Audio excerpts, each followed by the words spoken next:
In this video, I'll be showing you how to change default install location in Windows 11. If you find this video helpful, drop a like and subscribe. Now, you can't completely just move or rename your core Windows operating system files from C to D without breaking the computer. However, you can change the default storage layout so that all future apps, documents, music, and new downloads automatically install and save to your D drive instead of clogging up your primary partition.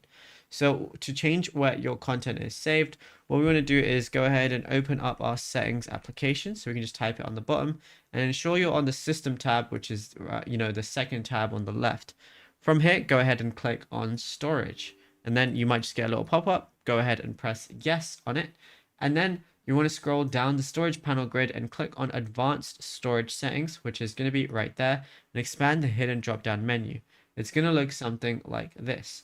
Now click on where new content is saved. So we're just going to click on this right now. And then we can switch all of this to D right here. So new music, documents, photos and videos, films, basically everything is then just going to be switched to D, and nothing is going to be left to C unless you manually do it yourself.